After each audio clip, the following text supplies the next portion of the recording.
We will work out a few problems. So we are asked to simulate a cache for a different address sequence. The given cache has the same geometry as the one that we discussed before.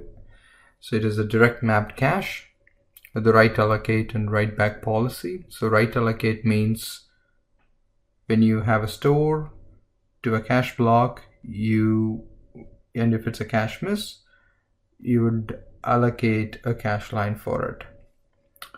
Write back policy means when you have a store, you would write to your local cache, and only when the block is evicted, you would write back to memory. So now this is a 4-bit ISA, same as the problem we had before. And so what I have done on the right hand side is divided the given addresses into tag, index, and block offset. Okay, I have gone ahead and simulated for addresses 3 and 12. And so if you look at address 3 and address 12, you will notice that the index is 1 for this address, and the tag is 0, which is what we did. And so we set the valid bit to 1 because we brought in valid data. The dirty bit is 0 because we have not changed it yet. And then if you look at the address 12, the tag is 3 and the index is 0. So tag is 3 and we have stored it in the 0th cache line. Again, the valid bit is set to 1. So now I'm going to execute a store to the address 15. So the address 15 has a tag 3 and index 1. So this cache line is the one that is going to get modified. And the tag 3 does not match with the 0. So this line is going to get evicted. And because it's a write allocate policy, I'm going to replace it with the block with the tag 3.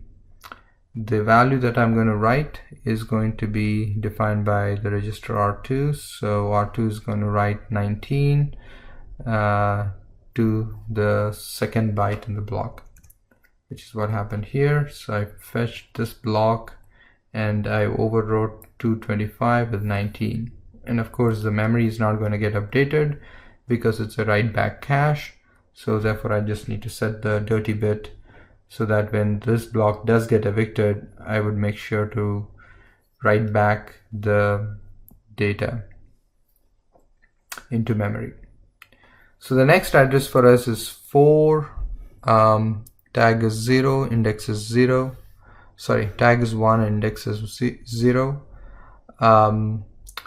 So this cache line will be checked for tag 1. It's going to be a cache miss because the tag doesn't match.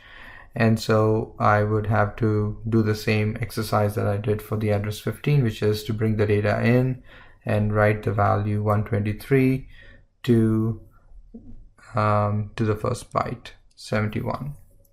Right. So I have bring this byte into the cache and then overwrite 71 with this write and set the dirty bit to 1. Okay, so finally I have the load instruction to 13. 13 has a tag 3 and index 0. And so if you noticed, I had a dirty bit set. The tag was 1, so the address tag 3 doesn't match with 1, so this would be evicted. So when it's evicted, I have to write back the data. So I have to write back the entire cache block because I don't know which byte in the cache block was modified. I just know that the cache block was modified. So now I have to write back both bytes. And so because I had not modified this would be a redundant write, but we can't really do anything about it. But 71 would be modified with 123. So if you see, 71 was modified with 123. And the cache block was modified with this new tag for the address 13. Okay.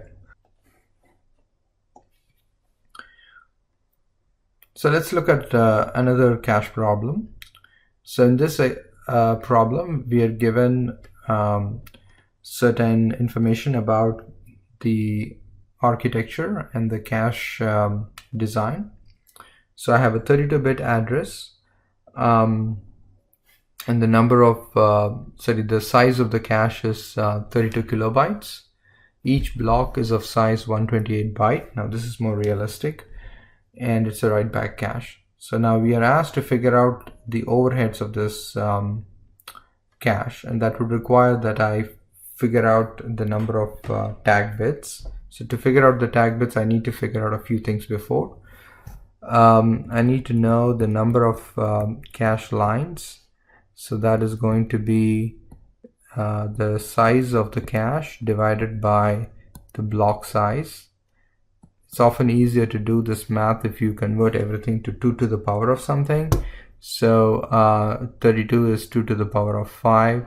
Kilobyte is 2 to the power of 10 divided by 128 is 2 to the power of 7. So 15 minus 7, that is 2 to the power of 8. So the number of cache lines would be 2 to the power of 8, which means now the index size is going to be log of the number of lines.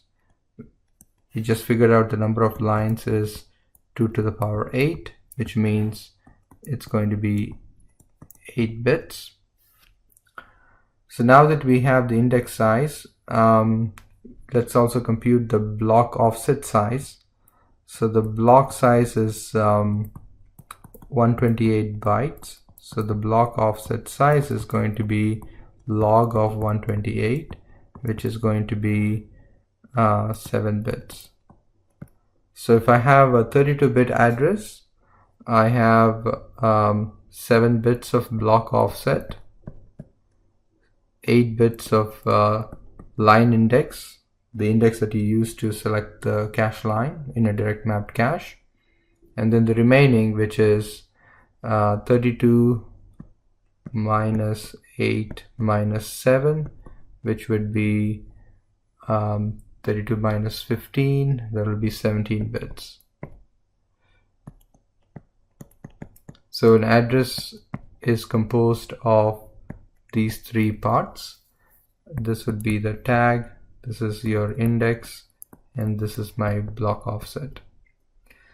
So the tag size is 17 bits. So now for the overhead of the cache would include several components. So one of them is tag size, but I also need to have a valid bit, then a dirty bit.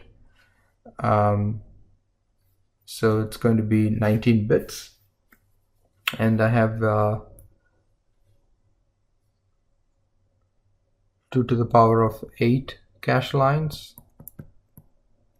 So I have the total number of cache lines. So for each cache line I have 19 bits of overhead, so the total number of bits I need for the metadata is 19 bits times 256. Now if I divide that by the cache size, which is the size usually is represented in terms of the useful data, so I'm dividing the overhead by useful data to compute my cache area overhead.